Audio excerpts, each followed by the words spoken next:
Keraton Kasepuhan Cirebon merupakan sebuah pusat kekuasaan dan kebudayaan yang menjunjung tinggi nilai Islam di tanah Jawa Barat.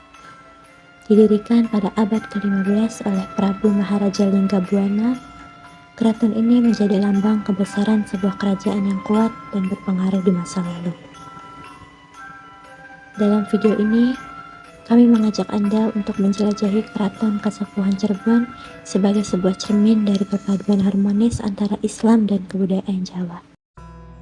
Betul kan Pak, mau tanya, kan misal katanya tadi adat Sunda sama adat Jawa ya ada. Nah, itu kenapa bisa disatuin di kayak bangunan-bangunan di keraton ya? Ini kerajaan Cirebon itu kerajaan spesifik, keraton yang paling unik. Bukan hanya budaya Sunda dan Jawa, tapi ada juga dari luar. Cina juga ada di sini. Nah, yang jelas Cirebon itu ada di wilayahnya Jawa Barat kan? Ya, Cirebon Jawa Barat. Jadi kalau mendengar Jawa Barat pasti bahasanya apa?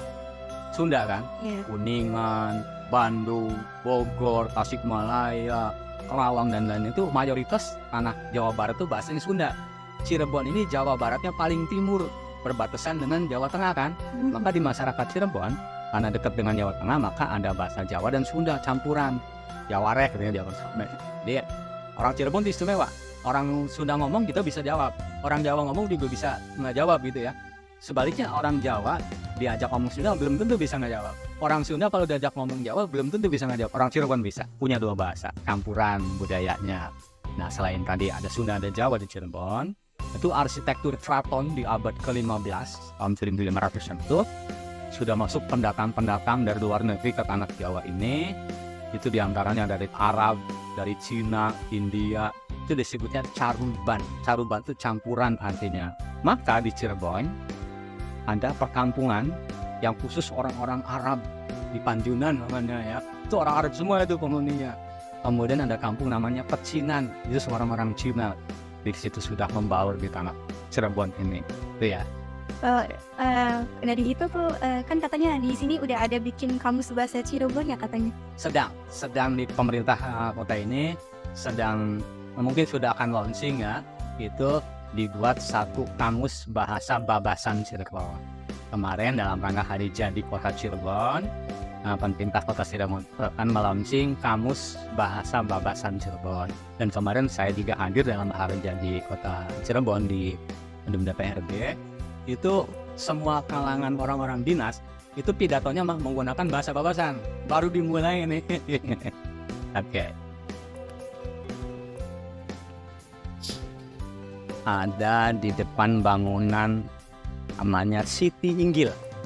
Siti itu artinya tanah, Inggil tinggi. Nah, jadi tanahnya tinggi, maksudnya agak naik. Kalau kita perhatikan, corak gapura ini banyak di Bali. Di Bali itu namanya pura. Dan Islam ada pengaruh Hindu. Karena berdirinya kerajaan ini di akhir masa Hindu, di awal Islam.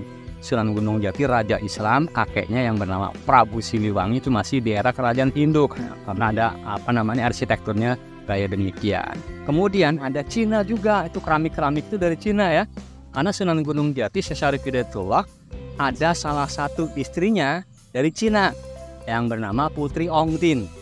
Nah, Putri Ongtin menikah dengan Sunan Gunung Jati, mualaf, beliau beragama Islam, yang namanya Ongtin, kemudian setelah Islam berganti nama Rara Sumanding. Itu dalam sejarah Kanjeng Sunan Gunung Jati, dakwahnya tidak hanya di tanah Jawa, sampai ke Cina. Kemudian dakwah syiar Islam sampai ke Cina, kemudian sampai ayahnya Putri Cina juga memeluk agama Islam, putrinya diserahkan untuk dipinang. Yang kemudian putrinya pun memeluk agama Islam. Bahkan dari situ, mungkin ada yang udah tahu ya, ada ayat atau apa yang berbunyi, carilah ilmu walaupun sampai ke negeri Cina, bukan negara-negara Amerika, Inggris, Indonesia. Itu sudah ada suratannya begitu ya. Itu ada arsitektur Cina juga.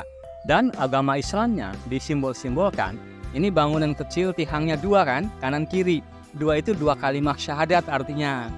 Yang di tengah ini cukup besar untuk keluarga raja duduk di sini untuk melihat pertunjukan-pertunjukan. Di situ terdapat ada 20 tihang. Saka. Tihangnya 20 adalah sifat wajib Allah.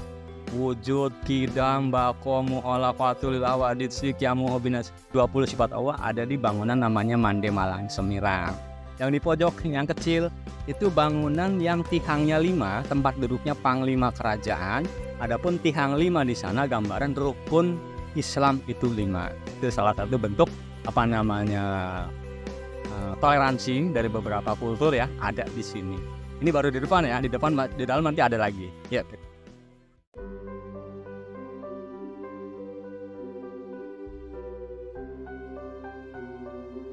Ini lagi baru dicuci ya, lagi jangan sih namanya. Jamasan itu sebuah ritual tradisi yaitu dalam menyambut tahun baru Hijriah, tahun baru Islam 1 Muharram. Itu keraton ada kegiatan mencuci benda-benda pusaka.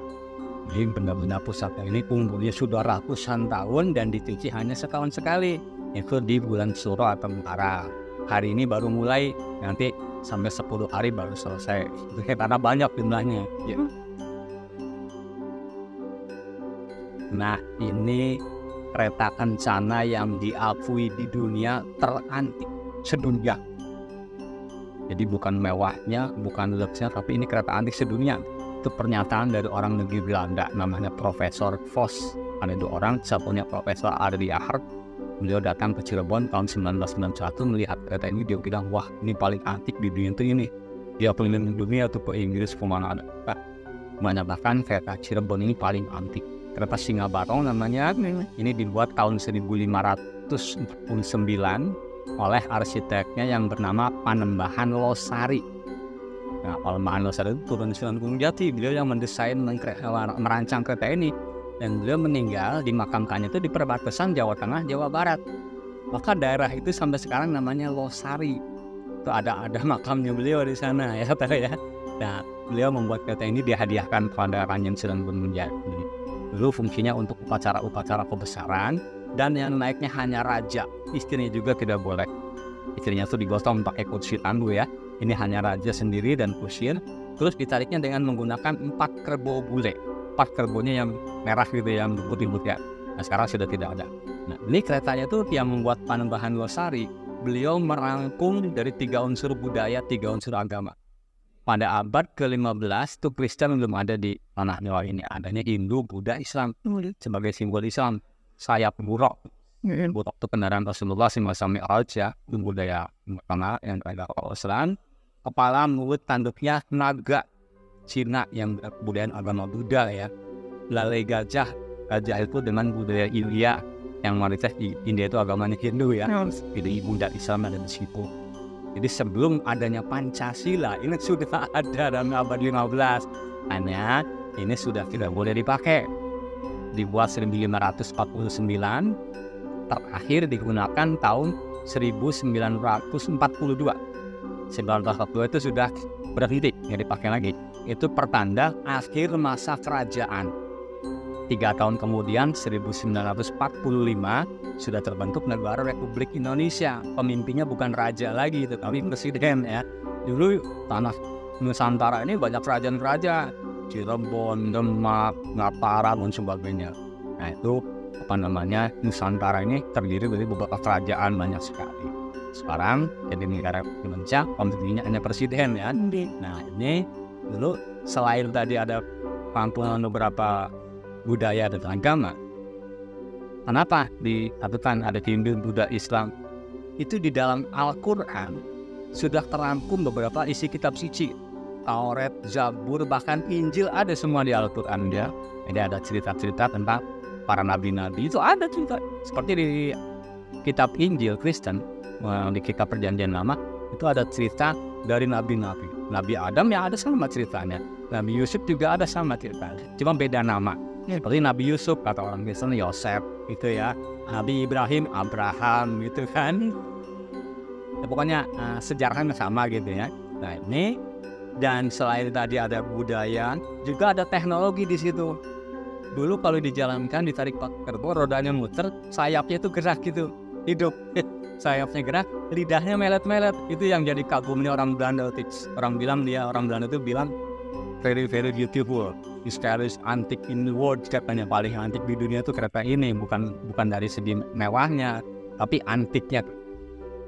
Sekarang kalau ada acara-acara sudah dibikin duplikatnya. Ini yang aslinya sudah dimuseumkan. Dalam penutupan kali ini, mari kita jadikan keraton ini sebagai pelajaran tentang pentingnya menjaga dan memelihara warisan budaya kita agar tetap bercahaya bagi generasi mendatang. Terima kasih telah menemani kami dalam perjalanan ini. Semoga apa yang telah kita lihat dan rasakan hari ini menjadi titik awal untuk lebih menghargai dan memahami sejarah yang telah membentuk identitas kita sebagai bangsa.